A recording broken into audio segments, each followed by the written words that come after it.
การสรรหาและให้ความเห็นชอบผู้ได้รับการเสนอชื่อให้ดำรงตำแหน่งกรรมการปปช.ซึ่งวุฒิสภาได้ความเห็นชอบไปเมื่อวันที่ 25 เดือนที่แล้วนั้น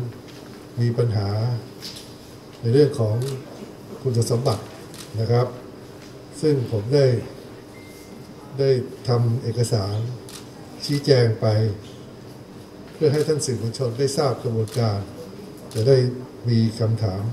ได้ถูกต้องนะครับคือหมายความว่าถามได้ตรงประเด็นผมจะตอบให้ถูกนะครับไม่ทราบว่าท่านอ่านมาหรือยังนะครับหลักการง่ายๆคือการที่จะสรรหากรรมการในองค์กรอิสระเนี่ยแบ่งเป็น2ขั้นตอนขั้นตอนแรกคือขั้นตอนของคณะกรรมการสรรหาคณะกรรมการสรรหานี้กำหนดไว้ในรัฐธรรมนูญชัดเจนนะครับคณะกรรมการสรรหารัฐธรรมนูญกำหนดไว้คณะเดียวที่มีองค์ประกอบนะครับเป็นกรรมการประจำและองค์ประกอบที่เปลี่ยนไปในแต่ละองค์กรอิสระกรรมการสรรหาที่เป็นองค์ประกอบประจำคือ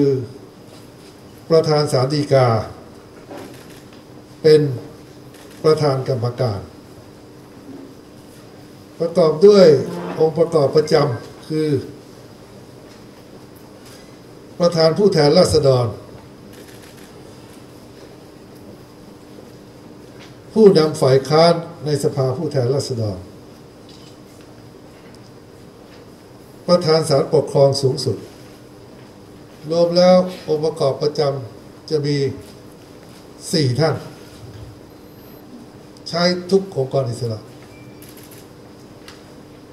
แต่ละองค์กรอิสระจะมีกรรมการสรรหาที่มาจากผู้แทนขององค์กรอิสระต่าง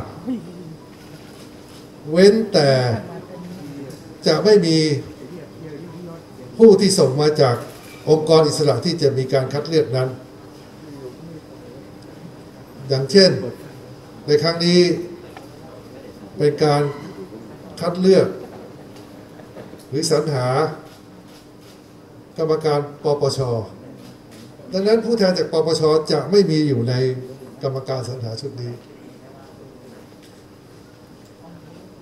นี่คือหลักการของรัฐธรรมนูญยกเว้นองค์กรอิสระองค์กรเดียวคือกสม.หรือกรรมการสิทธิมนุษยชนซึ่งประกอบด้วยประธานศาลฎีกาเป็นประธานและกรรมการที่เป็นองค์ประกอบประจำบวกกับผู้แทนจากองค์กรเอกชนภาคเอกชนภาคประชาสังคมนะครับนี่คือการกระบวนการสรรหาจะเห็นได้ว่ากรรมการสรรหาไม่มีผู้ใดมาจากวุฒิสภาและวุฒิสภาไม่ได้ไปเกี่ยวข้องในการให้ความเห็นชอบหรือไปเลือกกรรมการสรรหาแม้แต่องค์กรเดียวหรือผู้เดียวไม่มีนะครับกรรมการสรรหาทำหน้าที่อย่างไรประกาศรับสมัครนะครับออกแบบใบสมัครนะฮะแล้วก็มีผู้สมัครเข้ามาภายในกำหนดเวลาที่กำหนดกรรมการสรรหาก็จะดูประวัติดูโดยเฉพาะคุณสมบัติและลักษณะต้องห้ามนะครับคุณสมบัติเป็นอธิบดีหรือเปล่าเป็นผู้เสพยาเสพติดหรือเปล่าเคยต้องโทษจำคุกมาหรือเปล่า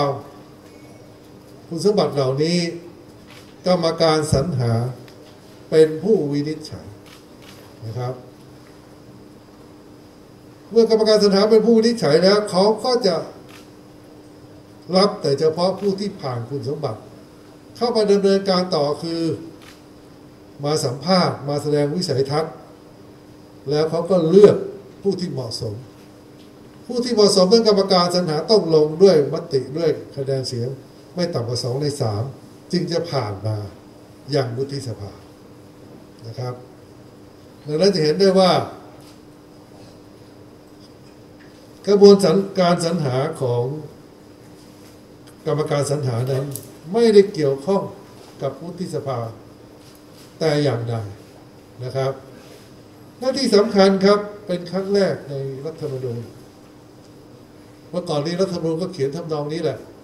นะครับเกี่ยวกับกระบวนการสรรหาแต่ครั้งนี้รัฐธรรมนูญคงจะกลัวปัญหาเรื่องการตีความคุณสมบัติเพราะเคยเกิดขึ้นในรัฐธรรมนูญฉบับก่อนๆรัฐธรรมนูญจึงเขียนไว้ในมาตรา203 วรรค 5บทบัญญัติที่สำคัญมากในกรณีที่มีปัญหาเกี่ยวกับคุณสมบัติของผู้สมัครผู้ได้รับการคัดเลือกหรือได้รับการสรรหาให้เป็นหน้าที่และอำนาจของคณะกรรมการสรรหาเป็นผู้วินิจฉัยคำวินิจฉัยของคณะกรรมการสรรหาให้เป็นที่สุดแน่นอนเมื่อก่อนทางปฏิบัติของรัฐธรรมนูญฉบับเก่าๆก็คือกรรมการสรรหาต้องตรวจดูคุณสมบัติและลักษณะต้องห้ามนะครับแต่ครั้งนี้เขียนชัดเจนเป็นครั้งแรกว่าคำวินิจฉัยของคณะกรรมการสรรหาให้เป็นที่สุด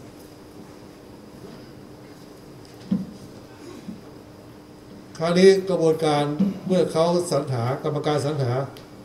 ได้บุคคลมาแล้วอย่างกรณีปปชกรรมการสรรหาตรวจสอบคุณสมบัติและตรวจสอบอะไรต่างๆนะฮะสัมภาษณ์แสดงวิสัยทัศน์แล้วก็เลือกให้ความเห็นชอบมา2 ท่านคือนายณัฐจักร ปัทมศรีนายุทธยากับนายสุชาติตระกูลเกษมสุขนะครับส่งมาให้ประธานวุฒิสภาเพื่ออะไรเพื่อให้วุฒิสภาให้ความเห็นชอบหลักเกณฑ์ให้ความเห็นชอบคือจะต้องได้เสียงเกิน1/10ของจำนวนสมาชิกทั้งหมดนะครับวุฒิสภาทำยังไงในการที่จะดูว่าให้ความเห็นชอบวุฒิสภาตั้งคณะกรรมการสามัญเพื่อพิจารณาพฤติกรรมทางความประพฤติจริยธรรมอะไรทำนองนี้นะครับความเหมาะสมหรืออะไรต่างๆนะครับว่าประวัติเป็นยังไงนะครับจริยธรรมเคยไปทำอะไรที่ไม่ถูกต้องหรืออะไรก็แล้วแต่ดังนั้นคณะกรรมการสามัญของวุฒิสภาก็แน่นอนแล้วก็ต้องสงสัยบ้างเหมือนกันในบางกรณีว่าคนนี้คุณมีคุณสมบัติครบถ้วนหรือลักษณะต้องห้ามหรือไม่แต่พอจะยกประเด็นนี้ขึ้นมาพิจารณาก็ไปติดมาตรา203 วรรค 5นะครับ203 วรรค 5ไปดูอำนาจหน้าที่ของวุฒิสภาว่าจะไปเปลี่ยนคำวินิจฉัย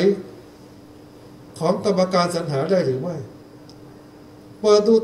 มาตราไหนก็ไม่มีที่วุฒิสภาจะไปลบล้างคำวินิจฉัยอันเป็นที่สุดของคณะกรรมการสรรหาดังนั้นประเด็นนี้จึงไม่มีการนำเข้าสู่การที่จะวินิจฉัยในวุฒิสภาในที่ประชุมใหญ่วุฒิสภานะครับเมื่อวุฒิสภาให้ความเห็นชอบแล้วกฎหมายกำหนดให้เป็นหน้าที่ของผมประธานวุฒิสภา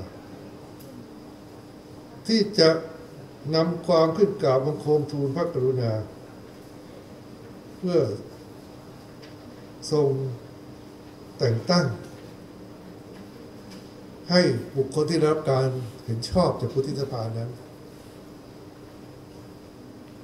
ดำรงตำแหน่งในกรณีนี้คือตำแหน่งกรรมการ ปปช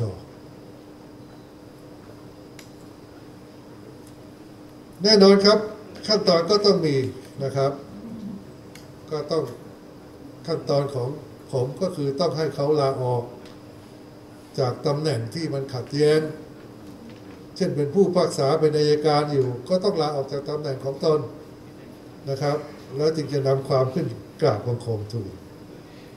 พระกรุณา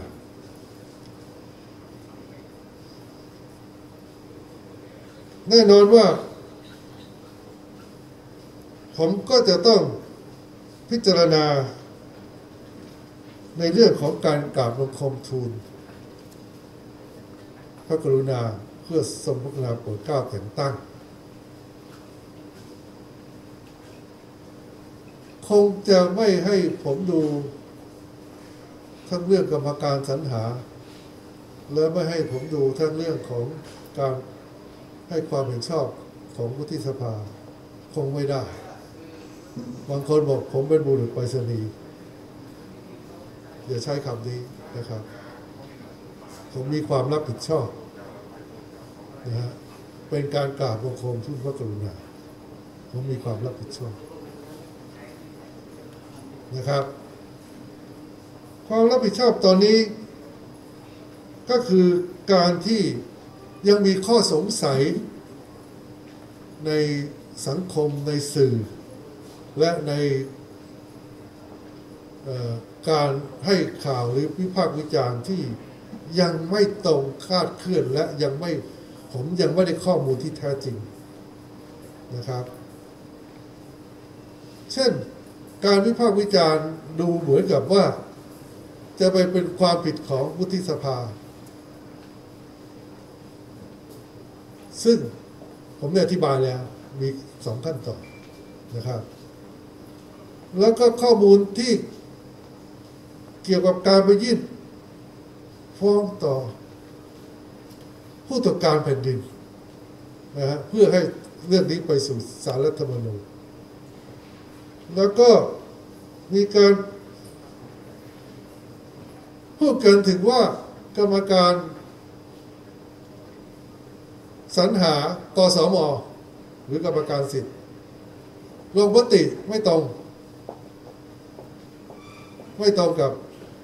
กรรมการปปช.สิ่งที่ผมจะต้องพิจารณานะผมต้องพิจารณาจากหลักฐานเป็นหนังสือที่เขาแจ้งมายังไม่มีการแจ้งมาจากกรรมการสิทธิมนุษยชนยังไม่มีการแจ้งมาจากกรรมการสรรหามายังผมเลยนะครับแล้วผมจะไปดำเนินการหรือวินิจฉัยได้อย่างไรว่าสมควรทำอย่างไรนะครับแน่นอนรัฐธรรมนูญเขียนเหมือนกับว่ากรรมการสิทธิมนุษยชนวินิจฉัยอย่างไรก็ให้เป็นที่สุดกรรมการสรรหานะขอโทษกรรมการสรรหาปปช.ว่าอย่างไรก็เป็นที่สุดแล้วถ้ามันขัดกันผมสมมติถ้ามันขัดกันแต่ข้อเท็จจริงนี้ยังไม่ปรากฏเมื่อยังไม่ปรากฏผมก็ยังดำเนินการอะไรไม่ได้ถ้าจะดำเนินการอะไรไม่ได้เนี่ยผมก็เห็นว่าในตอนท้ายของผมเขียนไว้แล้วนะครับว่าผมจะต้องพิจารณาด้วยความรอบคอบในการที่จะนำความขึ้นกราบบังคมทูลพระกรุณาซึ่งจำเป็นต้องใช้ระยะเวลาเพราะตอนนี้ก็ยังไม่รู้ว่ากรรมการสิทธิเขาจะมีปัญหาอย่างไรกรรมการสรรหานะฮะขอโทษตกคำว่าสรรหาเรื่องผมจึงจะเป็นต้องขยายเวลาการที่จะนำเรื่องนี้ขึ้นทูลเกล้าสำหรับกรณีนายสุชาติตระกูลเกษมสุขออกไประยะหนึ่งเพื่อให้ได้ข้อมูลที่ชัดเจนก็จึงได้ปกติก็จะต้องให้เขาลาออกภายใน15 วันซึ่งเป็นสิ่งที่ผมกำหนดนะไม่มีกฎหมายกำหนดนะฮะจะให้เขาลาออกภายในกี่วันเนี่ยเป็นอำนาจตามกฎหมายของผม นะครับดังนั้นสำหรับกรณีนายสุชาติผมก็ขอขยายเวลาไว้มีคำสั่งแล้วนะครับจนกว่าผมจะได้ข้อมูลที่ชัดเจนจึงได้ดำเนินการต่อไปนะครับเรื่องก็จบเพียงเท่านี้นะครับวันนี้ก็ชี้แจงในสาระสำคัญได้แค่นี้ไม่ทราบสื่อจะมีข้อสักถามอย่างไรถ้าครับอย่างกรณีที่เกิดขึ้นเนี่ยที่กฎหมายโอเคมันระบุว่าที่เป็นที่สุดที่คณะกรรมการสรรหาจะวินิจฉัยใช่ไหมครับว่าถ้าเขาวินิจฉัยแล้วว่าเป็นที่สุดว่าให้เขาผ่านมาได้เนี่ยก็เข้าสู่กระบวนการต่อไปแต่วุฒิสภารู้ปัญหานี้ก่อนจะลงมติหรือเปล่าครับรู้ปัญหาว่าไปขัดแย้งอะไรเนี่ยนะไม่รู้เพราะว่ากรรมการสรรหารู้ว่าเป็นสนชเพราะว่ารู้ว่าเป็นสนชแต่ว่ากรรมการสรรหาปปชเนี่ยรู้ว่าเป็นกสมว่าเป็นสนชมาก่อนสมาชิกก็รู้แต่ว่าปัญหาที่คุณสุชาติเขาได้รับการวินิจฉัยโดยกรรมการสรรหาแล้วนะครับวุฒิสภาก็รู้แต่ยังไม่รู้เรื่องของกสมในตอนที่วินิจฉัยตอนนั้นแล้วรู้อยู่แล้วไปโหวตได้ยังไงรู้คุณพูดไปเข้าใจดิเข้าใจแล้วว่ากรรมการสรรหาวินิจฉัยแล้วว่าเข้ามาได้อย่างเงี้ยครับคือท่านพยายามจะบอกว่าปัญหามันอยู่ที่คณะกรรมการสรรหาถูกต้องเขาบอกให้คณะแต่ว่าวุฒิก็เป็นคนโหวตเหมือนกันนะปัญหาวุฒิเป็นคนโหวตเหมือนกันแต่วุฒิจะไปโหวตที่จะไปถ้าเท่ากับไปหักล้างคำวินิจฉัยก็เท่ากับไปหักล้างมาตรา305ว่ามาตรา302ใช่ไหมฮะมาตรา302ว่าค่าในระหว่างนั้นเราทางวุฒิเองมีการแบบว่าทำหนังสือไปสอบถามกรรมการสรรหาไว้ว่าจะดำเนินการต่อไปยังไงเพราะว่ามันก็เสี่ยงที่วุฒิจะทำผิดกฎหมายเองเช่นเดียวกับกรรมการสรรหาวุฒิจะไปทำผิดกฎหมายได้ยังไงก็โหวตคนที่ไม่มีคุณสมบัติไม่ใช่ตอนนี้ยังถือว่าเขามีคุณสมบัติอยู่ไม่เห็นมีกรณีที่จะบอกว่าเขาไม่มีคุณสมบัติเลยถ้างั้นตัวแสดงว่าถ้าผมต้องหาอยู่เนี่ยเป็นหน้าที่ผมก็จะต้องหาว่าผมจะดำเนินการอย่างไรเพราะว่าถ้ามันไม่มีปัญหาก็ไม่มีเหตุที่ทำให้ท่านต้องชะลอนี่ครับก็เพราะว่ามีคนยังนั่นอยู่ไงคนไปยื่นต่อผู้ตรวจการแผ่นดินแล้วทางวุฒิจะไปยื่นเองทางวุฒิไม่เกี่ยววุฒิสภาไม่เกี่ยวจบเรื่องของเขาไปแล้วนะครับแล้วอย่างนี้มันจะเป็นบรรทัดฐานไหมฮะว่าคนที่เป็นสนชมาก่อนตอนนี้เรื่องของสนชจะเป็นได้หรือไม่ได้เนี่ยนะฮะมีองค์กรที่เขาวินิจฉัยไว้แล้วคือกรรมการปปชเขาว่าไม่ขัดสนชนี่ถือว่าเป็นสวป่ะคะอันนี้ประเด็นนี้ผมตอบไม่ได้คือผมต้องรอต้องปฏิบัติหน้าที่เพราะว่าอะไรเพราะว่ามันมีคำวินิจฉัยไว้แล้วผมไปพูดหักล้างเขาตอนนี้ได้ไงต่อหน้าสาธารณะนะครับแต่ถ้ามีปัญหาขึ้นมาผมต้องเคลียร์ให้ได้ว่าตกลงเนี่ยกรรมการสรรหาไม่ว่ากรรมการสรรหาปปชกรรมการสรรหากสมกรรมการสรรหากกตกรรมการสรรหากรรมการสิทธิกรรมการสรรหาศาลรัฐธรรมนูญว่าอย่างไรยุติหมดบางกรรมการก็บอกให้สนชมาบางกรรมการก็บอกว่าไม่ให้เป็นหน้าที่ที่ผมจะต้องเคลียร์ให้ได้ถ้าเป็นหน้าที่ต้องเคลียร์ให้ได้เราก็น่าจะให้ศาลรัฐธรรมนูญตีความให้เกิดความชัดเจนครับคุณว่าอย่างนั้นใช่ไหมก็เสนอมาดีแต่ว่าช่องทางที่จะตีความศาลรัฐธรรมนูญนั้นมันต้องมีความขัดแย้งกันก่อนก็นะครับในกรณีนี้มันยังไม่ถือว่าเป็นความขัดแย้งทางกฎหมายครับอย่างผมบอกแล้วไงว่าผมยังไม่รู้เลยว่ากสมว่ายังไงเพราะว่าก็มีหลายกรณีที่บางคนก็เป็นสนชมาหรอกก็ตกไปนะไม่มียังไม่มีคุณไปสมมติอันนั้นไม่มีแต่เรื่องของ2 คนเนี่ยนะครับโอเคการที่สวไม่สามารถขัดนะครับการที่สวเนี่ยครับไม่สามารถขัดล้างในคำวินิจฉัยของกรรมการสรรหาตามมาตรา203ได้แค่แล้วถ้าเกิดว่าสวเนี่ย มีความสงสัยในเรื่องของคุณสมบัติของผู้สมัครเนี่ยก็แสดงว่าสวอาจจะต้องปล่อยให้เลยตามเลยไปก่อนในขั้นตอนแรกนะครับผมไม่ทราบว่าสวคิดยังไงนะแต่อันนี้ถือว่าเป็นการมัดมือชกนะ มัดมือชกใครสวไม่สามารถที่จะโหวตไม่เห็นด้วยกับถ้าใครไปมัดมือชกอะมาตรา302 วรรค 5มัดมือชกบ้าง ใช่ไหมคะมาตรานี้มัดมือชกสวใช่ไหมคะถ้าจะพูดว่ามัดมือชกก็คงเป็นอย่างนั้นแต่มันเมื่อเราทำถูกตามกฎหมายแล้วสวก็คิดว่าเขาทำถูกตามกฎหมายแล้ว302เพราะว่าถ้าเขาทำผิดขึ้นมาอย่าลืมว่าเขาก็ถูกฟ้องได้นะผมเองก็ถูกฟ้องได้นะฮะไปเที่ยวสุ่ม4สุ่ม5บอกว่าใครขัดต่อกฎหมายแล้วไม่ขัดต่อกฎหมายแล้วไปขัดนะฮะทุกคนต้องรับผิดชอบใครล่ะที่วินิจฉัยหนูถามตามกฎหมายได้ไหมคะถ้าเกิดสนชเนี่ยตอนนั้นก็ทำหน้าที่เป็นสวด้วยอะค่ะอันนี้เราจะคือปกติเราก็ทราบกันดีว่าสนชนี่ก็เป็นสวด้วยมีคนอธิบายเรื่องนี้เยอะผมไม่ควรจะอธิบายนะเพราะว่าผมขณะนี้อยู่หน้าที่ที่จะต้องเคลียร์เรื่องปัญหาเรื่องต่างๆนะครับหมายถึงว่าถ้าเคลียร์เรื่องนี้ชัดนะคะ ครับให้สนชเข้ามาเป็นองค์กรอิสระก็ถือว่าไม่ได้นะคะถ้าเป็นสวด้วยเดี๋ยวถามประเด็นนี้นะประเด็นนี้ผมกำลังข้องใจคือประเด็นของผมมีอยู่ว่าสิ่งที่กรรมการสรรหาเสนอมานั้นถ้าไม่ขัดแย้งกันก็มีปัญหาท่านครับยังมีรายงานอย่างนี้ครับว่า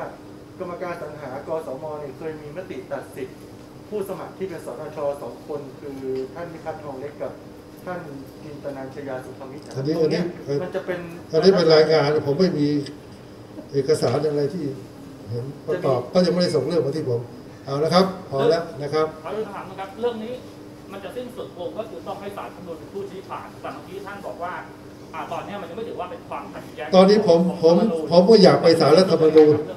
ผมก็อยากไปแต่ว่ากฎหมายก็ไม่ได้ให้อำนาจผมที่ท่านพักไว้เนี่ยฮะพักเวลาไว้ท่านจะทำอะไรต่อไปผมก็จะรอคำวินิจฉัยของกสม.ต่อไปแล้วก็ถ้าจำเป็นอาจจะมีการยื่นเรื่องต่อศาลรัฐธรรมนูญได้หมายถึงว่าถ้าต้องรอให้กกต.กสม.นี่ขัดกันก่อนนะคะผมไม่ได้รออย่างนั้นจะไปรอเขาขัดกันทำไมผมจะรอเพียงแต่ว่าเขาวินิจฉัยว่าอย่างไรแล้วผมเป็นคนพิจารณาว่ามันขัดกันหรือไม่โอเคครับขอบคุณนะครับอ่านให้ดีๆขอบคุณครับ